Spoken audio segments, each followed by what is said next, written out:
Welcome to friend Allahabad study point in audio programme.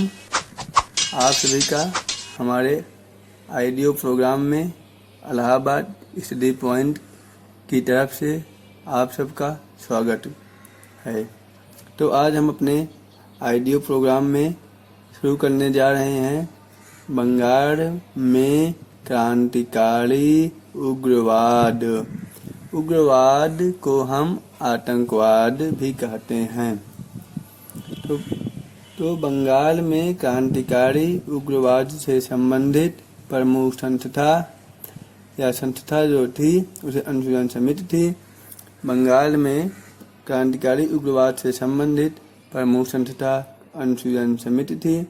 तो अनुशीलन समिति की स्थापना 1900 ईस्वी में अनुशीलन समिति बंगाल के क्रांतिकारी उग्रवाद से संबंधित प्रथम संस्था थी, जिसके संस्थापक पी मित्तल, जिनका पूरा नाम प्रमथ नाथ मित्तल और सतीश चंद्र बोस थे। एम.एन. राय ने इसका नामकरण किया था। इस समिति या अनुशीलन समिति से संबंधित कुछ तथ्य। इसके अध्यक्ष प्रमानाथ मित्तर, उपाध्यक्ष चित्तरंजन दास और अरविंद घोष, कोषाध्यक्ष सुरेंद्र नाथ ठाकुर, कार्यकारिणी सदस्य सिस्टर निवेदिता। मुख्य कार्यालय कलकत्ता में था, जबकि कार्यकारी कार्यालय ढाका में स्थापित किया गया था, जिसके प्रमुख पुलिनदास थे। अनुशीलन समिति की प्रथम बैठक कलकत्ता में सुबोध मालिक के घर में आयोजित की गई थी।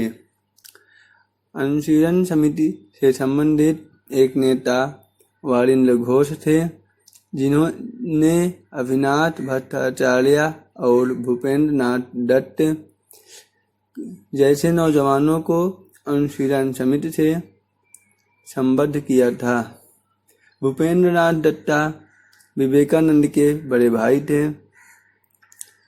वारिंद्र घोष ने 1905 ईस्वी में भवानी मंदिर नामक पुस्तक प्रकाशित किया था और बाद में वर्तमान रणनीति नामक पुस्तक का भी प्रकाशन किया था।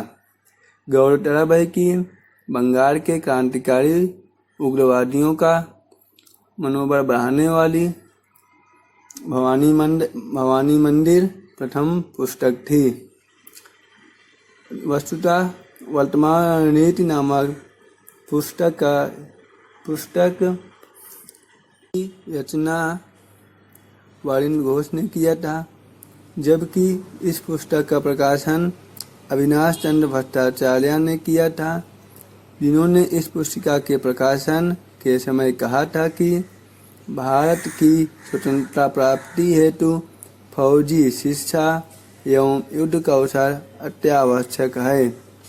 1906 ईस्वी में भूपेंद्र नाथ दत्त ने युगांतर नामक समाचार पत्र का प्रकाशन किया था, जिसे बंगाल में क्रांतिकारी गतिविधियों को खबर प्राप्त हुआ था, जिस कारण से 1908 ईस्वी में भूपेंद्र नाथ दत्त को 1 वर्ष की सजा हुई थी। युगांतर पत्र के प्रकाशन को प्रतिबंधित कर दिया गया था। इसी में एक हत्या है मुजफ्फरपुर की हत्याएं। 30 अप्रैल 1908 को प्रफुल्ल चाकी तथा खुदीराम बोस ने जिला न्यायाधीश D.H. किंगफोर्ड को मारने के लिए बम फेंका, किंतु वह बच गया और कैनेडी की पत्नी एवं उसकी पुत्री मारी गई। परिणाम स्वरूप 11 मई 1908 को खुदीराम बोस को फांसी दी गई थी, जबकि प्रफुल्ल चाकी ने स्वयं को गोली मार लिया था। अलीपुर षड्यंत्र केस या मामला। वस्तुतः अवैध हथियारों की तलाशी के प्रकरण में 18 मई 1908 को अलीपुर कोर्ट में 34 व्यक्तियों पर आरोप लगाकर पेश किया गया। जिसमें अरविंद घोष तथा वालिंद घोष भी शामिल थे। इन सभी अभियुक्तों पर अलीपुर षड्यंत्र केस के अंतर्गत मुकदमा चलाया गया, जिसके परिणाम स्वरूप वालिंद घोष को आजीवन कारावास की सजा दी गई, जबकि अरविंद घोष को रिहा कर दिया गया था। इस षड्यंत्र केस में सरकारी गवाह नरेंद्र गोसाई था, जिसकी जेल में ही हत्या कर दी गई। अलीपुर षड्यंत्र केस से आरोप मुक्त होने के पश्चात अरविंद घोष ने कर्मयोगिनी का प्रकाशन किया था और उसके बाद ये फरार हो गए। तो यहाँ सोचने की बात है कि कर्मयोगिनी समाचार पत्र का प्रकाशन अंग्रेजी समाचार पत्र था। कुछ महीने के पश्चात अरविंद घोष ने संन्यास ग्रहण करके पांडिचेरी चले गए और वहाँ पर अपना आश्रम बनाकर निवास करने लगे। दिसंबर 1908 ईस्वी में ब्रिटिश सरकार ने अनुशीलन समिति को गैर कानूनी घोषित कर दिया। हावड़ा षड्यंत्र केस।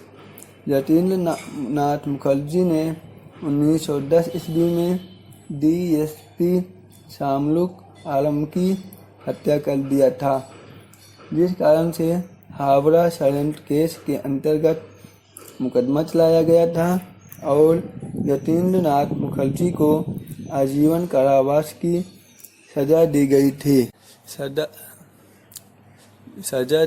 थी।